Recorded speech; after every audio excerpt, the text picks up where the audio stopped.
Good evening.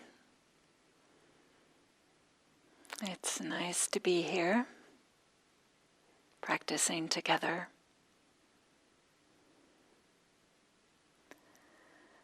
So as we usually do on Monday nights, we'll begin with the guided meditation. I'll just do a little bit of guidance.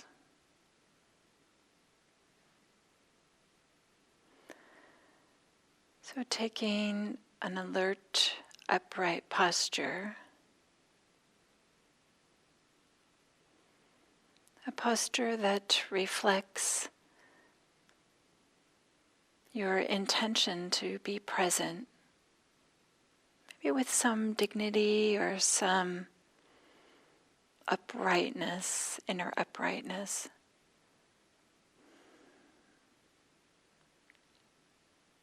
As well as some ease, as well as some openness, some spaciousness.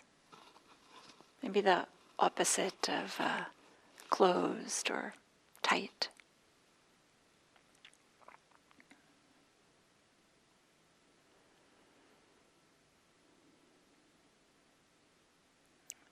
And then to arrive at this moment,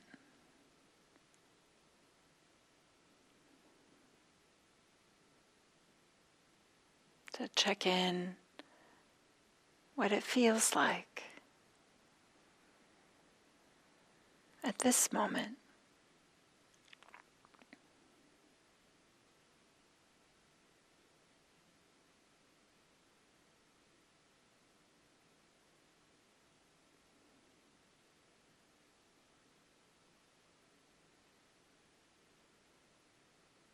Maybe feeling the pressure of the chair or cushion against the body.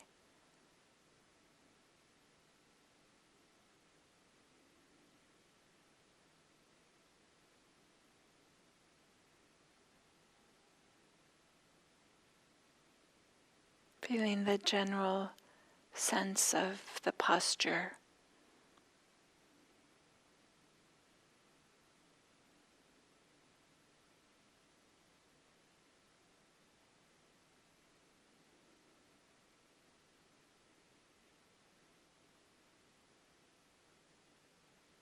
And of course, when we bring our attention to the body,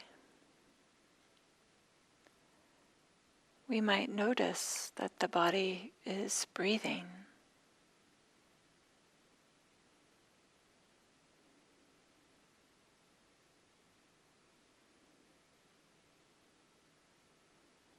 So feeling the stretching, the expansion, contraction associated with breathing.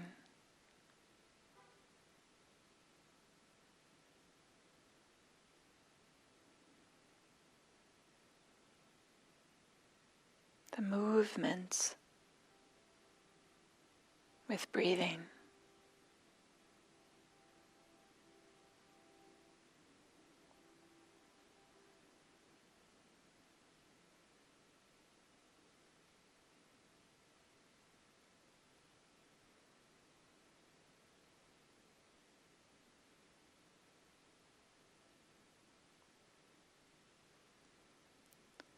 And if we're feeling agitated or particularly restless, it can be helpful to extend the exhale for just a few breaths in a way that's still comfortable, but a little bit longer.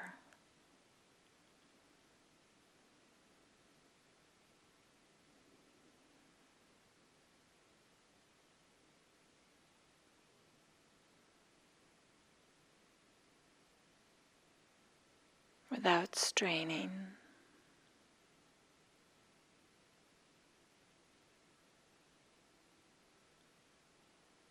As a physiological response for a longer exhale. that can bring a little bit more ease.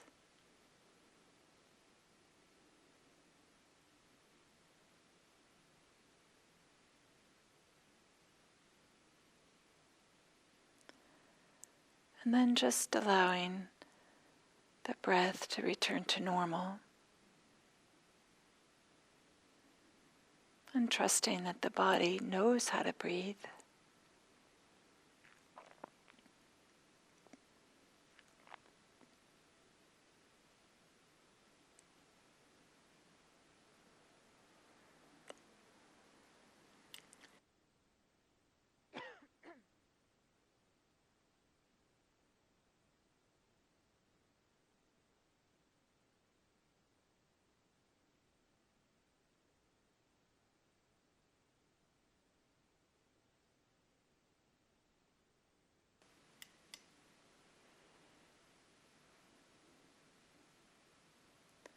And just hanging out with the sensations of breathing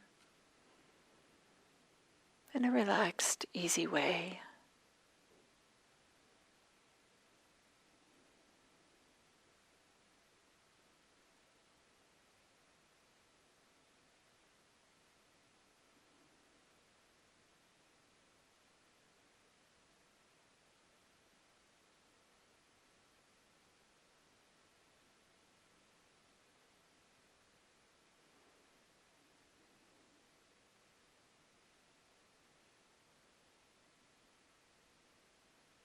It's natural that the mind will start thinking. We just very simply, gently begin again with the sensations of breathing.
And allowing the body to settle, relax, get collected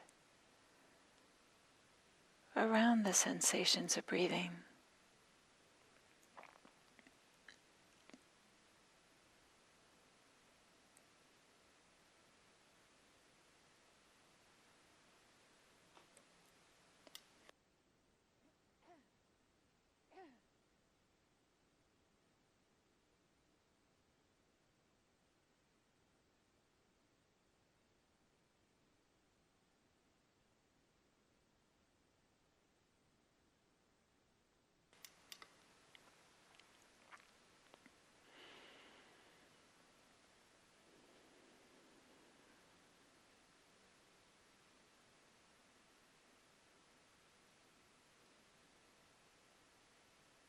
And then you might notice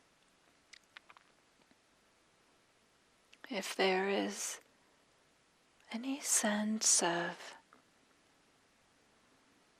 some well-being, some okayness, maybe a little sense of being settled or more settled than you were before you came to sit. Or maybe there's just a little sense of delight. Oh, I made it to the cushion.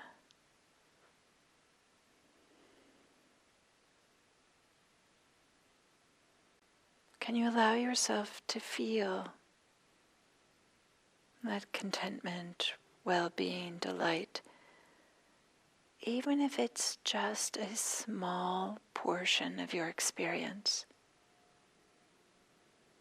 even if it's not the most obvious or compelling, but can you acknowledge, tune into any feeling of okayness?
Can we practice with a sense of ease, even if our experience is not easeful?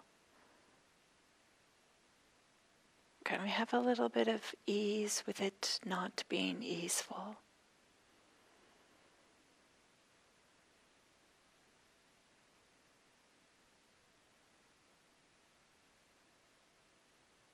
As best we can, as best we can. Not straining, not demanding that our experience be different.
And again,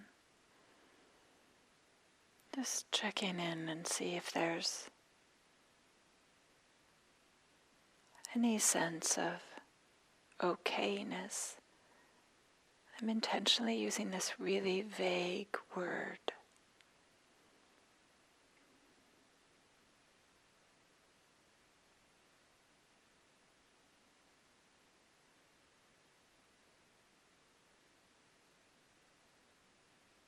Despite perhaps some discomfort or restlessness or sloth and torpor, is there a part of the experience that feels good in some way, feeling connected, maybe a little bit more stability or steadiness, maybe some openness or spaciousness?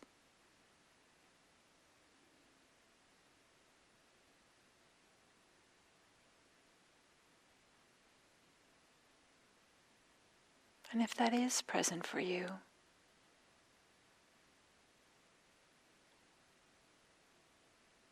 can you allow that experience to get as big as it would like? Not forcing it, just allowing.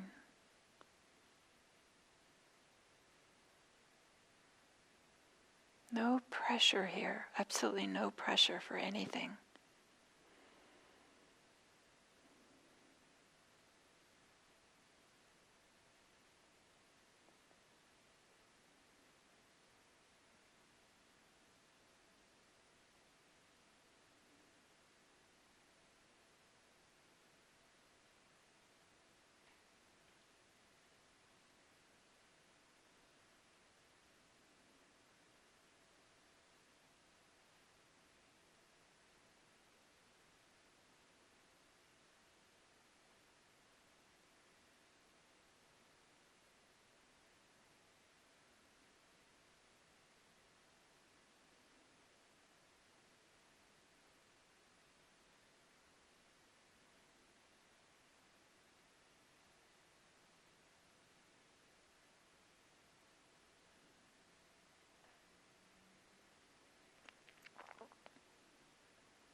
and allowing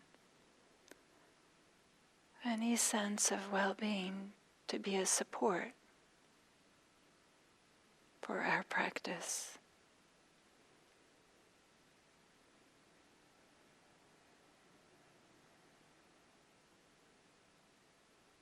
Can we allow it to fuel in some kind of way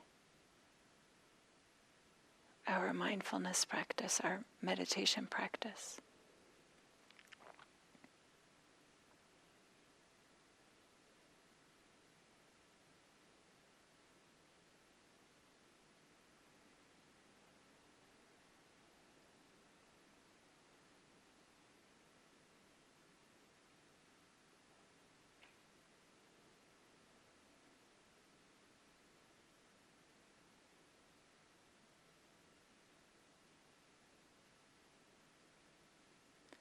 We are always having a range of experiences. It's only natural that the most troubling ones are the most compelling.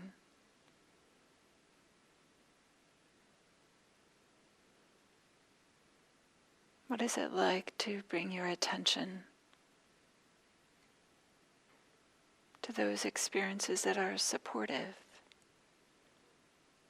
Supportive for a sense of well-being, okayness,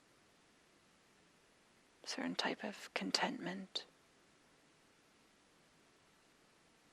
Again, even if it is just a small portion of your experience.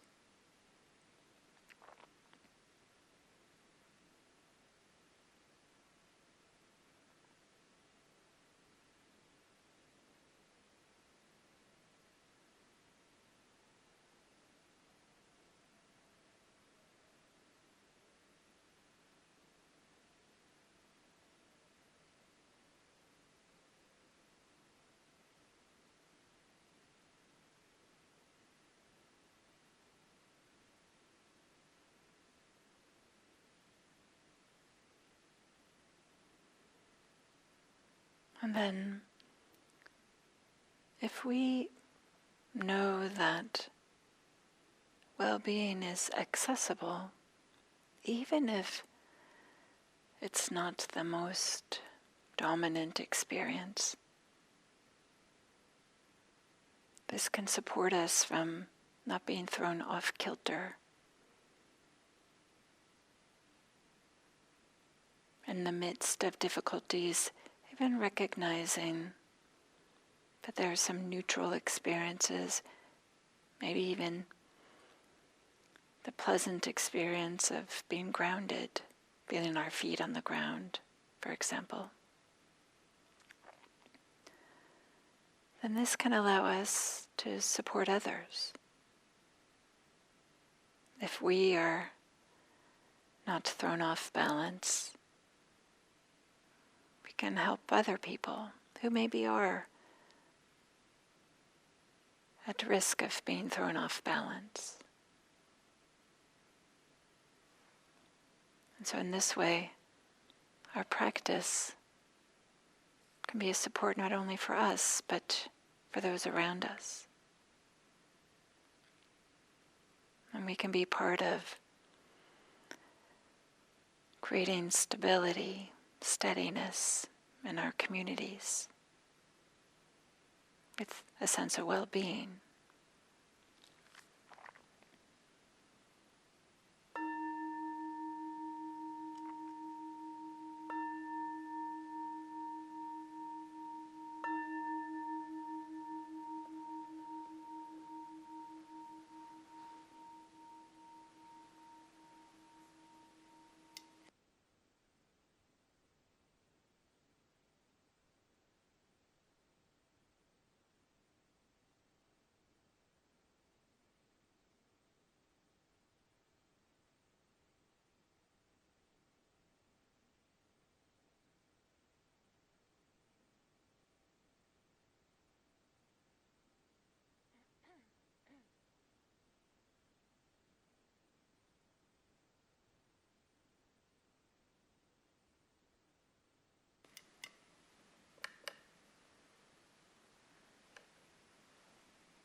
Good evening again. So tonight, I'd like to talk a little bit about equanimity. It's one of those words, right? Equanimity. I don't know how many syllables it has, but it's one of those words that just doesn't feel like a word that's, in our usual vocabulary, and it feels like very kind of technical. Of course, for those of you who have been practicing for some while will recognize this word. There's a number of ways in which we can describe it as having a sense of steadiness, of stability in the mind and in the heart.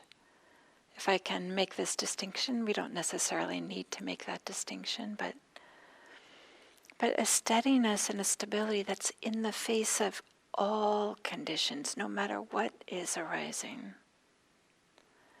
So all of the inner experiences, emotions and thoughts, and outer experiences, things that we hear, that we see, that we feel.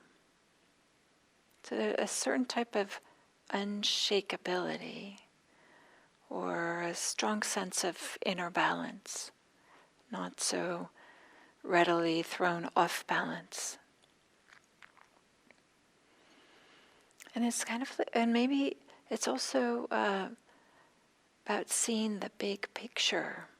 It's certainly a support for feeling balanced is to see the big picture. Maybe in the way that it's natural, at least I find myself doing this, that when I'm outside and there's a little bit of a hill, even if it's just a minor one, there's kind of like wanting to go up to the top of the hill and to stand at the top and see how things look and get a different view. And when we're on that top of the hill, even if it's just more like a mound or a knoll or something like this, just to, we're still connected to what's happening, but we have a bigger perspective, a bigger view. And that's generally accompanied with a sense of a little bit more ease, a little bit more, oh, look at this. That kind of a feeling.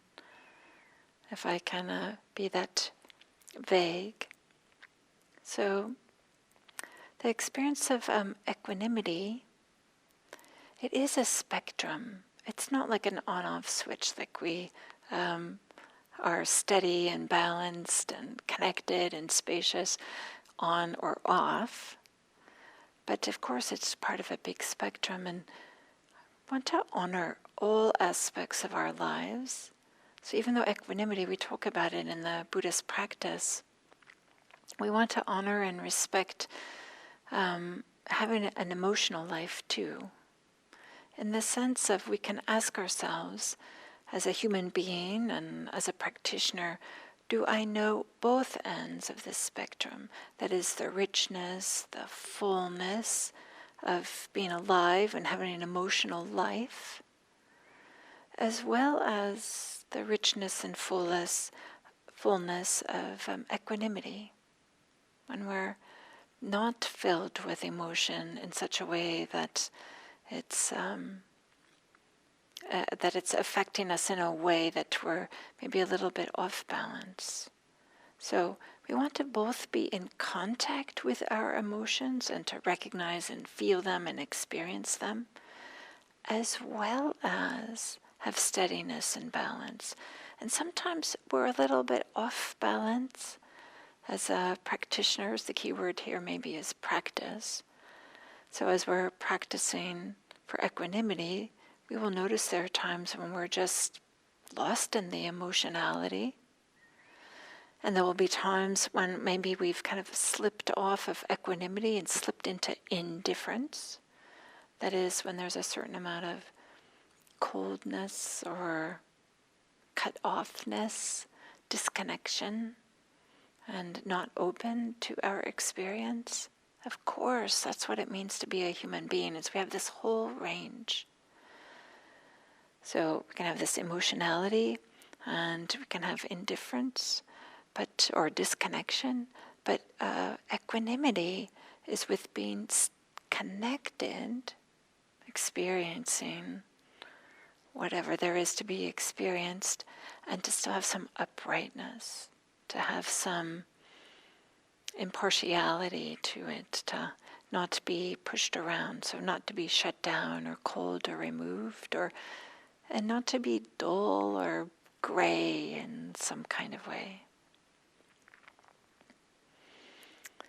So some reason that when we think about equanimity, there might be some of this hesitation, or it might not sound very attractive if we think that it is like indifference, or if we think that it is about this coolness or disconnection.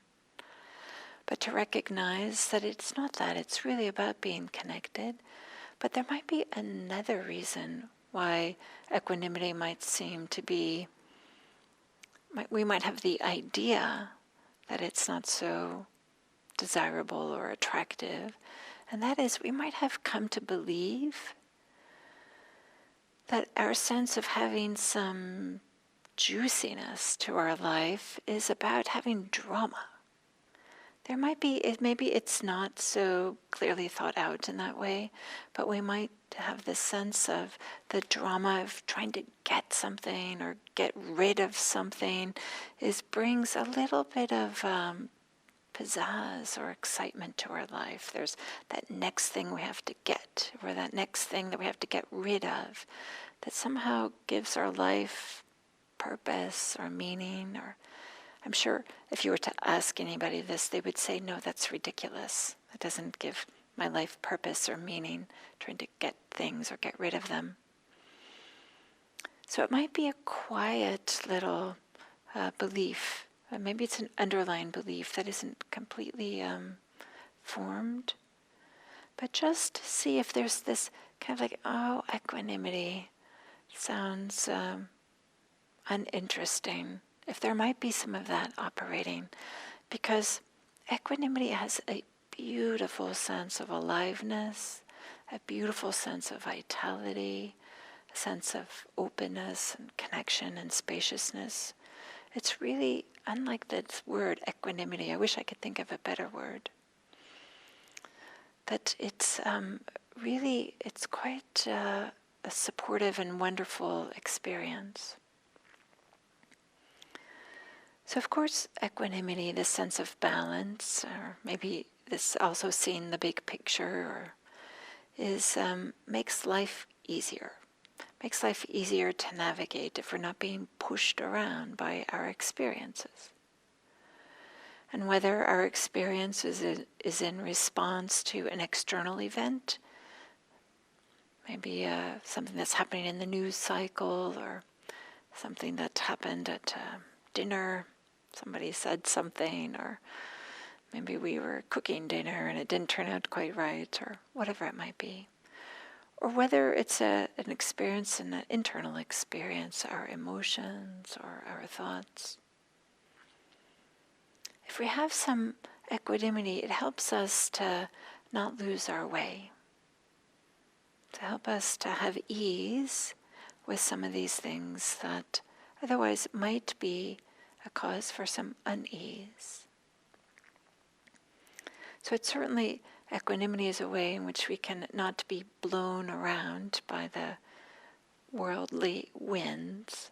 Some of you may know there's these list of 8 worldly winds: praise and blame, fame and disrepute, gain and loss, pleasure and pain. Of course, it's not possible to only have one side of those pairs and not the other. For me, I find it comforting that the Buddha came up with this list of these 8 things. This means that thousands of years ago, people were concerned about these same things that we're concerned about now.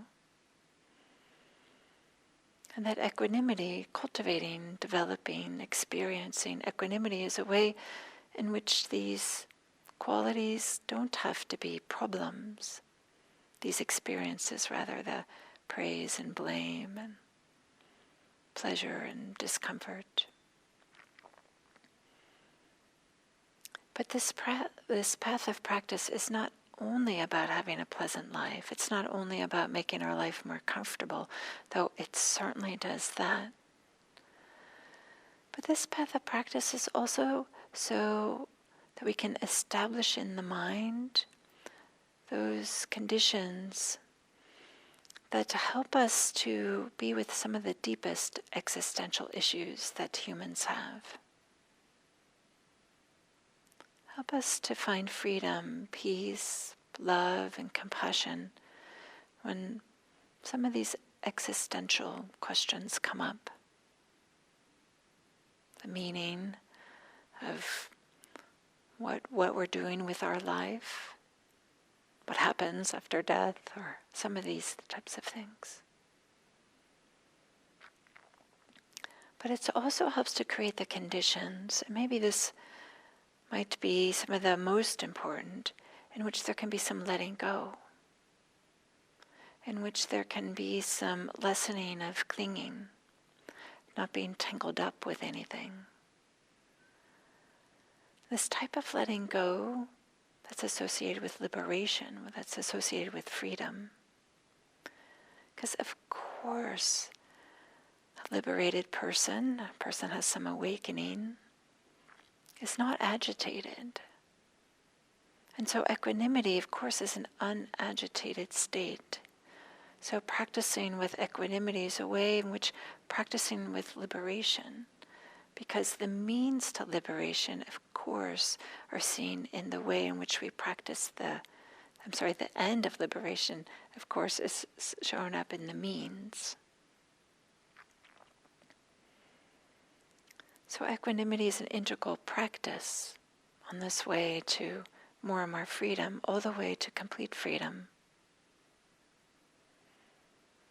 Again, for those of you who have been around the Buddhist scene or have heard lots of Dharma talks, know that equanimity is part of a lot of lists. Equanimity is part of the 7 factors of awakening, the paramis, the Brahma viharas, the jhanas, the progress of insight. And I certainly am not going to go into all those lists, and that you don't need to know the contents of those lists for what I'm talking about here, but just to recognize that it shows up in lots of different Buddhist practices.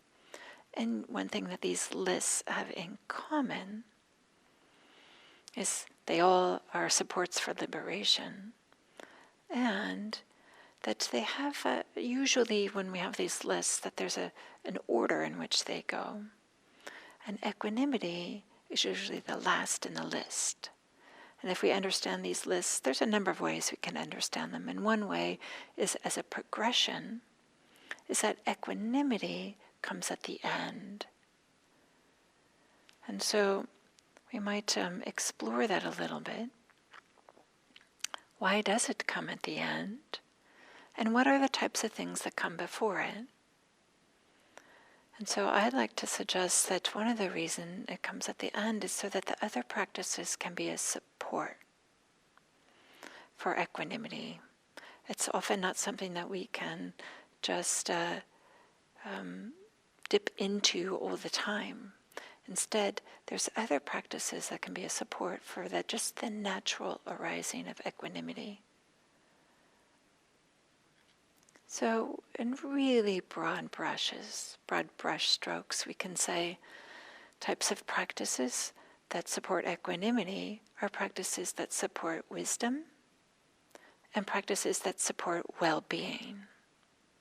We need both of these, wisdom and well-being, to help create the conditions in which equanimity might arise.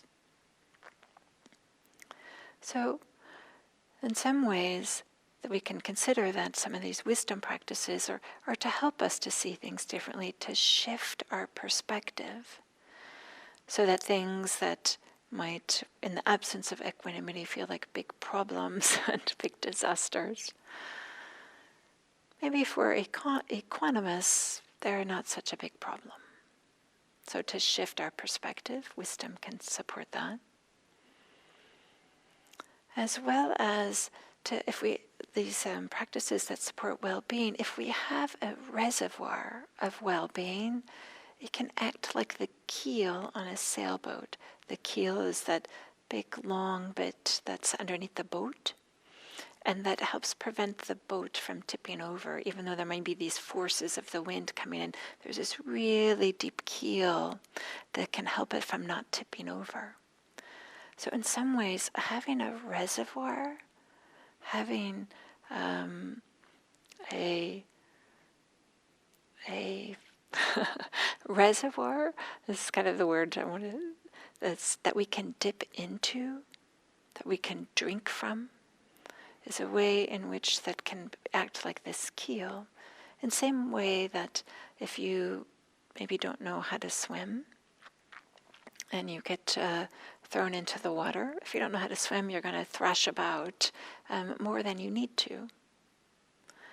But if you get thrown in the water and you have a life jacket on, poof, you just pop up to the top, and then maybe you just need to not thrash around as much, and you can swim and find some safety. There's some sense of you don't need to panic or spend as much time underwater. So maybe in the same way, having a sense of well-being is really a support for equanimity.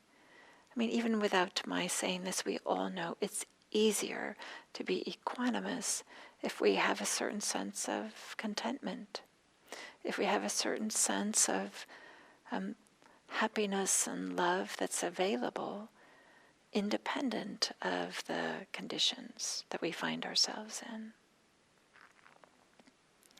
So maybe I'll say that, and I'll talk a little bit about some of the practices for equanimity, some of the supports for equanimity.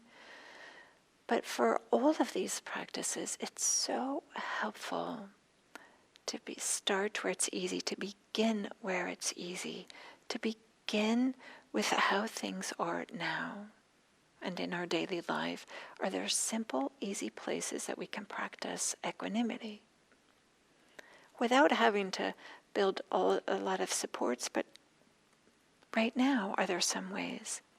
It might be that there's a holiday coming up with a lot of food, and maybe there's this year for 2020 will be different than past years. Is there a way in which that we can bring some ease to any aspect of that, whether it's that this year will be different than past years, and maybe there's some tenderness around that, some sadness about that? Is there a way in which we can just not allow ourselves to tumble into the uncomfortable feelings that might be associated with that, but instead to feel the support of what is available? Or maybe we're having a meal with others, and it's and we're so happy to have a meal with others that we feel like, and it's filled with delicious food or something, and we are able to, rather than just feeling like we want to eat as much as we can, or tell all our stories. We maybe haven't had a chance to tell our stories as much of things that have been happening, and are talking nonstop. And is there a way in which we can just bring to, okay, is there a way that I can bring some balance to this, some steadiness to this? Just like set that intention. I don't feel like I'm giving very good examples here, but maybe you can find some good examples for yourself in your life. Is there a way in which there's pumpkin pie, and perhaps you love pumpkin pie or apple pie, whichever you love?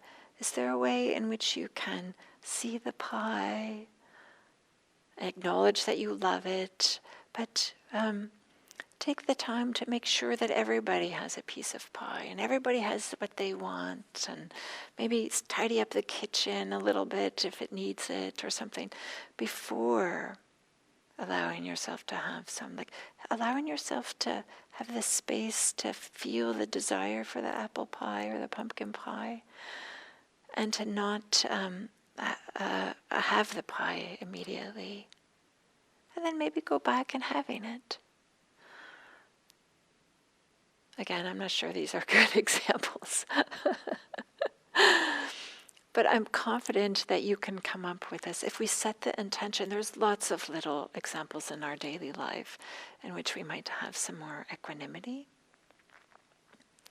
So what are some supports that we can do that?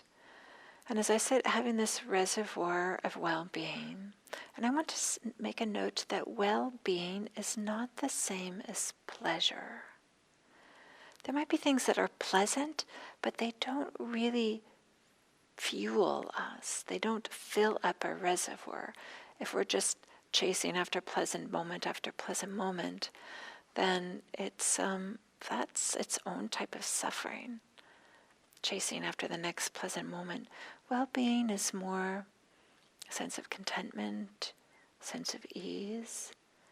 Well-being doesn't even have to be pleasant. It can be perfectly neutral. If we're having some difficulties, it might be nice to have some neutral experiences.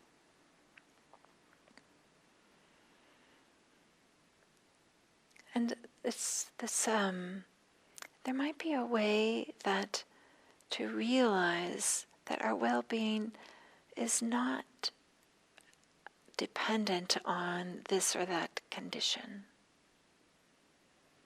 Is there a way in which, with meditation, we might notice that there's some contentment or some stability, and to really allow ourselves to feel that.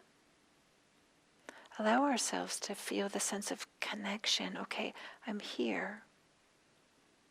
Allow ourselves to feel the sense of stability, even though there might be some restlessness, whatever stability there is, to feel that. And to not be dismissive of it.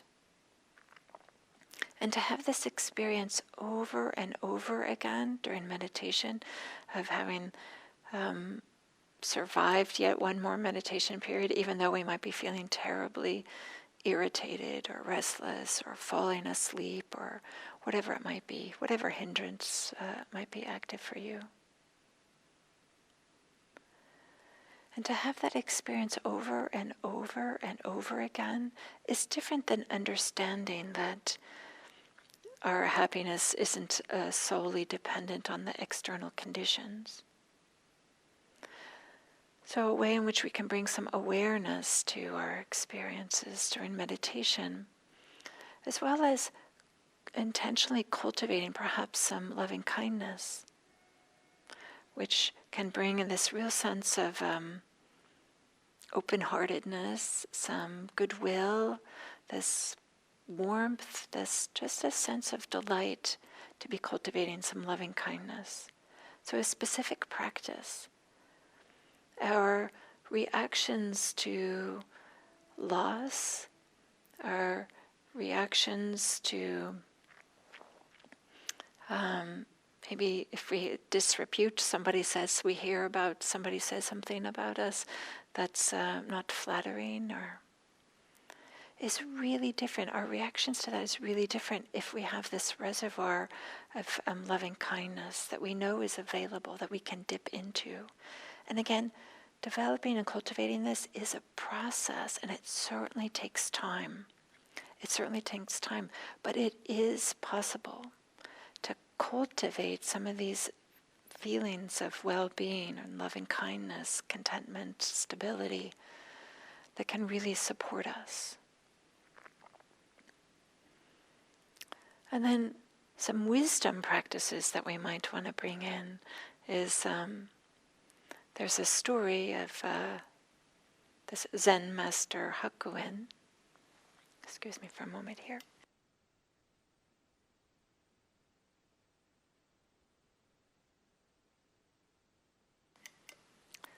This Zen master Hakuin, who lives in the village, and there is this teenage girl who becomes pregnant. And her angry parents demand to know who the father was, and the girl doesn't want to say. So she tells a lie and says that it's the Zen master Hakuin is the father of the baby. And when the outraged parents, when they confronted Hakuin with their daughter's accusation, he replied simply, "Is that so? Is that so?" So the baby is born, and the parents bring the baby to Hakuin and say, here's your child, you take care of this. And he says he demanded that he take care of it and say, it's your responsibility. And he says, is that so? And so he took care of the baby. He took really good care of the baby. And then after a number of months, this teenage daughter felt really bad that she had lied. So instead that she said who the father was. So then the parents went back to Hakuin, the Zen master, and said, terribly sorry, we made a mistake. And asked if he would return the baby, and with profuse apologies, and as they explained what had happened. And he says, well, is that so? And he gives them back the baby. So there's a number of reactions we might have to this story, but the way in which that the Zen master was able to say, is that so? Is that so? It's a way in which we can create a little bit of space between our experience, and with that space can be a little bit more balance and some equanimity, a little bit more steadiness. So rather than falling headlong into whatever our experience might be, whatever the conditions might be, maybe we can remember to bring these 3 words. Is that so? Is that so? It's a way in which can help create the conditions in which equanimity can arise. And maybe I'll just, there's a number of things that we can do to support equanimity. There's a lot of things. Maybe I'll just offer one more here at the end. Just to kind of like intellectually engage the mind as a reflection practice. I talked about these 8 worldly winds: fame and disrepute, praise and blame, gain and loss, pleasure and pain. Just to sometimes consider when we are experiencing something that's uncomfortable, do we really think it's possible to only have one side of those pairs? Did we really think it was possible to never experience loss? Did we think it was possible to only experience gain? Did we really think it was possible to only experience comfort and never pain? Of course, the human experience has both sides of those equations. Of course it does. And sometimes just a reflection like that, like, okay, this is uncomfortable, can help us bring us a little bit more into balance. So some other practices are a number of reflection practices, including how things change, as well as some cultivating some well-being, such as generosity, just noticing that the sense of well-being that arises when we cultivate that. So part of the reason why equanimity is at the end of these lists is so that we can create the supports for them. And so that, and when equanimity arises, it helps create the conditions so that we might be unagitated and be able to have the deepest letting go. The deepest letting go that leads to liberation. So equanimity, this word that has too many syllables, but is actually a beautiful, warm, connected experience that can be a tremendous support for our lives and for our practice, so that we can be a support for others. Thank you.